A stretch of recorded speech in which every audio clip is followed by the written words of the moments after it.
right, bro. Yeah. Nice.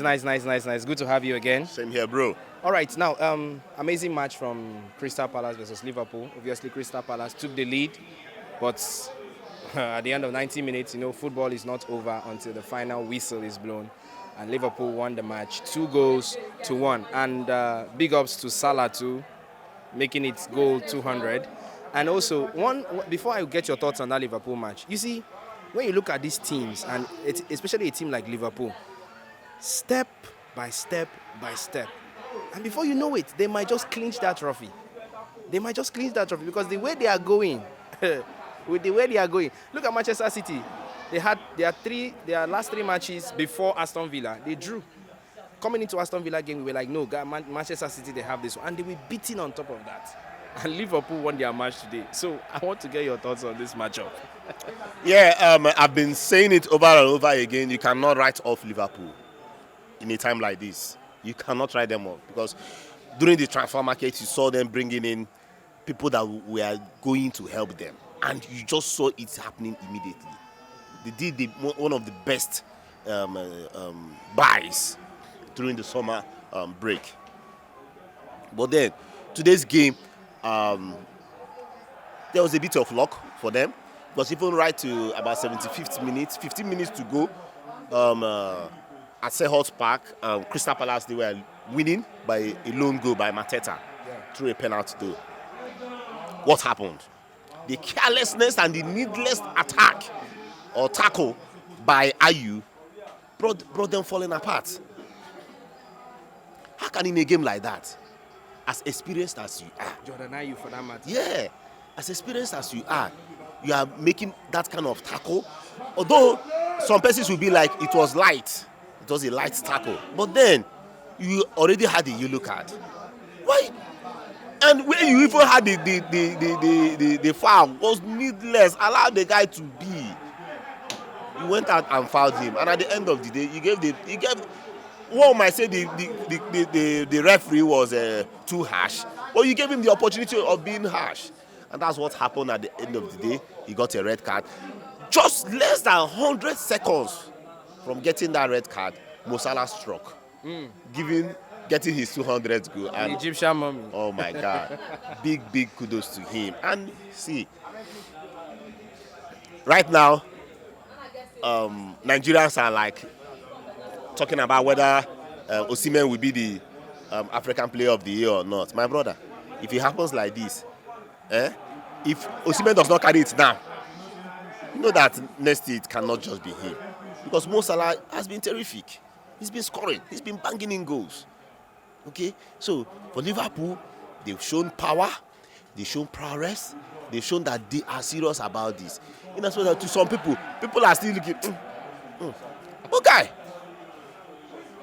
From statistics, they've had 36 shots. Okay? Manchester City, 36 shots. So they are joint highest goal scorers. But even in goals difference, they are leading in the 20-pack teams. They are number one. Number one on the table, number one with the goal difference. And they have a very fine bench. You cannot take that away from them. Okay? So, big kudos to them. 16 matches played. 2 more, and it will be half a season. 2 games to go before you know half a season has come. And you think that they are not serious. If they can maintain this top position and they enter second half of the season, my brother, it might just be all the way long for them. So big ups to them, big ups to Klopp. They did the right thing last season. It was a downtime for them, but what did they do? They gathered themselves up together, got the best signings that they could, and it's happening. They are firing, the results are coming. Big ups to them out there. Nice one. All right, so I'm really so much emphatic about this Liverpool side because they have really done something that is very significant. At the time when they kind of had crisis, they were able to wriggle out of it and look at where they are now. And obviously, we can see with confidence that they are in contention. And like I said earlier, if care is not taken, these guys can clinch this trophy. So what thing would you really point out from this Liverpool side that has really impressed you about them? Now, Chelsea is in crisis, we must say, and they have not been able to get themselves out. Manchester United are also in crisis. Man City too just joined the league of clubs that are in crisis. But you see the Liverpool side somehow. What would you really point out about them that has been different from these their other counterparts? Everybody's scoring. Wow. Everybody's scoring in Liverpool. Wow. The cancer guy is scoring. Van Dijk has scored. Yeah. Salah is scoring. Diaz is scoring. Nunez is scoring. Soboslai, that guy. And everybody is scoring. It's only Becker that has not scored. Everybody there, they are just scoring and scoring goals. So when you think that one person is out, or you're looking at most before you know it's somebody from there who just score. So it's been all good for them, okay? And that is what is working for them. Everybody is putting in goals, banging in goals.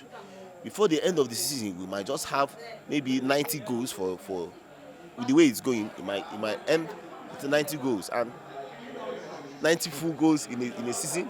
Come on, that's big ups for them. So that's what I can say is really working for them, because everybody's and without scoring goals, come on, how do you win? You have to score goals, and it's showing. Yeah. All right, moving on. So now let's talk about these three positions in Liverpool. How would you rate their striking force, their midfield force, and their defense force? Would you say it's balanced? I think they still have some defense issues. They are not the least conceded. Okay, so on that part, yes, they are scoring more. So, but then, one sexy part of Liverpool for me is their midfield, because they have many options there. Wow. The options plenty.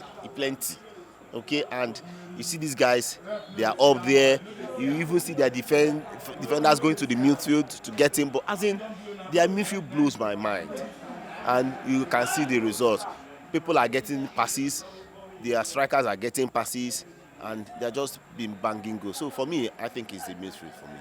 Wow. So out of the striking midfield, and it's midfield that catches you. I think. All right. So now let's go on to talk about the discipline of the club. Remember that discipline is very important in the quest for success, and we can see most teams who have suffered as a result of lack of discipline. So what would you say about this Liverpool side when it comes to the discipline that Jurgen Klopp is bringing to the team?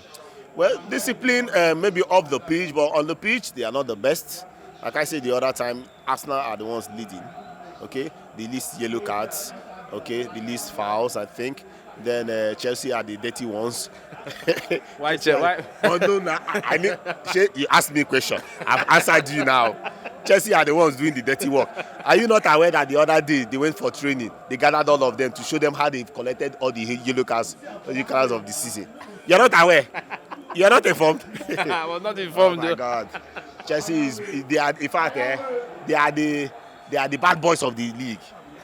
Wounding people, injuring people, collecting yellow cards. So yes, for discipline, they are trying, but they can do better. Arsenal are number one when it comes to discipline. So obviously, with this kind of performances from Liverpool, we know that they are on their way. We can confidently say, from what is happening right now, we can say they are on their way to the UEFA Champions League. But do you really see anything? Now, I can still say the season is still long. Yes, I can. Yes, it's a marathon. So, like I said a few seconds ago, that they are on their way. If things stand like this or keep happening this way, they are on their way to qualify for the UEFA Champions League. But do you really see any weakness in them that might bring them down, or that might make them miss out on UEFA again? Well, yes. Anything can still happen, just like you mentioned. But now they have 36 points. And if they can repeat what they have done so far in 16 games, the next 16 games, they might be having about 72 points. And with 72 points, it might still not be enough. Because you don't know what might happen with the other clubs. For me, Arsenal, Manchester City are favourites to make it to the Champions League. But then, maybe Aston Villa might maintain their standard, maintain their winning runs. Tottenham might, right now, they are looking down. They might come back again, and 72 points might not just be enough. So at the end of the day, I think it's quite a tricky question, but due to Liverpool is Europe and Europe is Liverpool, I see them qualifying for the next Champions League. All right. Lastly, before I let you go, Liverpool have, like you said earlier, talking about the signings.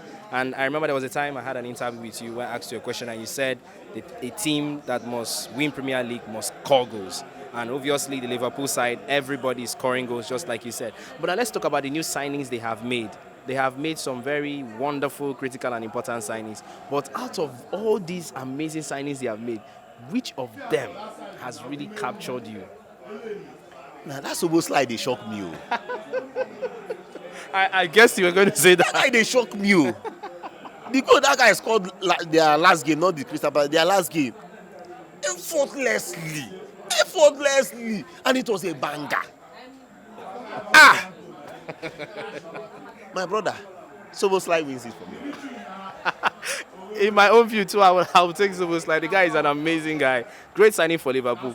And do you know, one thing that amuses me a lot is how Liverpool are able to see potential in these players and are able to go for them. What do you really think is the secret behind that? Knowing these players and being able to go for them. Unlike my club, I know I'm a Chelsea fan, but I must say this. We signed Yahoo boys and musicians. But come on, don't say that. The same Casiado, you guys are struggling with Liverpool to sign him, right? Yes, now. And at the end of the day, you guys use money to confuse the boy. The boy has joined you people. Oh yeah, now use him well. You cannot use him well. Imagine if that guy was in Liverpool. He might have done better. Okay? So, for the signings, yes, they've also shown, like some player like this Oboslai I was talking about. I never expected it. The guy came and he was a banger. Okay? But then it might also be a different case altogether. Had he been okay, we've not seen the Levi guy, okay? But then had he been that Caicedo was signed in, it might just also be. Look at right now, you guys cannot even remember that Caicedo is part of the team. Chai! It's unfortunate too. You can't. It's not. You guys are not even talking about him. Like 100 million wasted. It is why we just. Amen. Thank you so much. Thank you so much, everyone, for being on the show. Look forward to hearing from you next time. Same here, bro.